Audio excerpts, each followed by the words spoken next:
Comienza el espacio de historia de France 24. Mi nombre es Álvaro Cordero. Sean bienvenidos.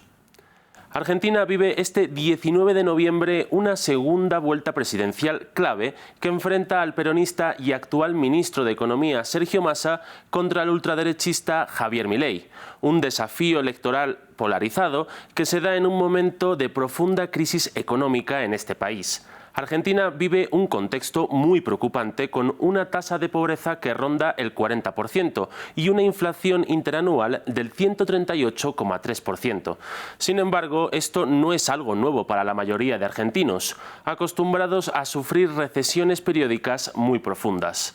En France 24 repasamos el histórico de las crisis económicas de esta nación austral.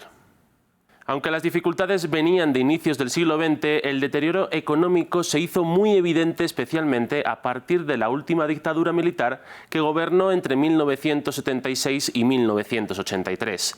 De hecho, la gran deuda externa acumulada por los militares, sumado a la humillación en la Guerra de las Malvinas, fue la principal causa de su caída y la vuelta a la democracia.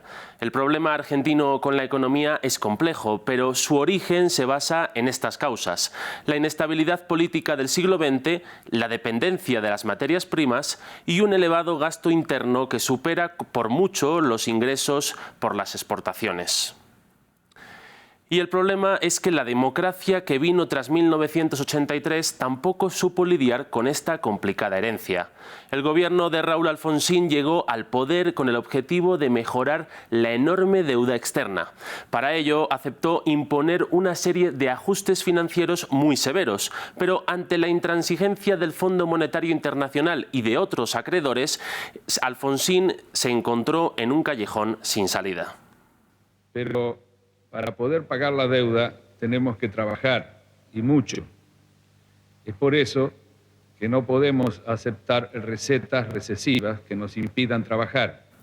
Un acorralamiento que lo llevó a cancelar préstamos con el FMI y a optar por la impresión masiva de dinero en el Banco Central argentino para pagar esa deuda.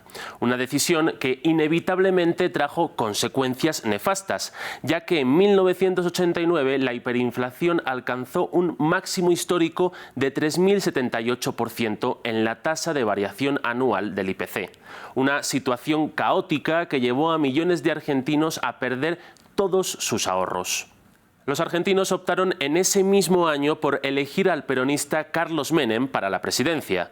Este político, de la mano de su ministro de Economía, Domingo Cavallo, decidió eliminar la moneda existente hasta entonces y optar por el peso convertible, es decir, una divisa que tenía el mismo valor que el dólar. Esta solución eliminó la hiperinflación en poco tiempo. Sin embargo, tampoco se demostró positiva en el medio plazo. Para obtener dólares, Menem apostó por una política neoliberal en la que se vendían empresas públicas a capital extranjero. Pero la convertibilidad hizo que los productos argentinos fueran demasiado costosos y poco competitivos, algo que obligaba a importar una gran cantidad de bienes. Esta importación masiva, ante la ausencia de exportaciones que sostuvieran el gasto, hizo que la deuda externa se multiplicara.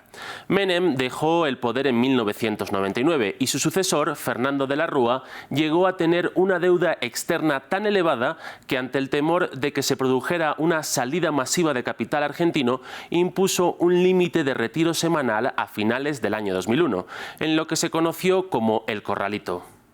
Hemos tenido que adoptar una medida transitoria de limitación a la extracción de dinero en efectivo, y solo se podrá hacer durante este periodo de 90 días por cifras de 250 pesos semanales.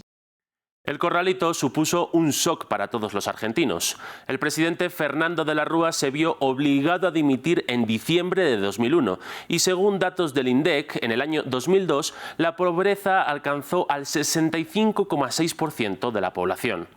Tras esto, Eduardo Duhalde, un peronista que actuó como presidente interino, decidió eliminar el peso convertible. Cuando los argentinos pudieron recuperar sus ahorros, ya no tenían dólares, sino pesos devaluados, algo que provocó numerosas protestas. La crisis del corralito fue seguida por la estabilidad de los primeros gobiernos de Néstor Kirchner y Cristina Fernández de Kirchner, ayudados por los altos precios de las materias primas a nivel global. Pero esto sería solo un pequeño periodo. Durante el último gobierno de Cristina Fernández, el precio de las commodities cayó a nivel global y esto, sumado a un elevado gasto social, hizo que la deuda argentina aumentara.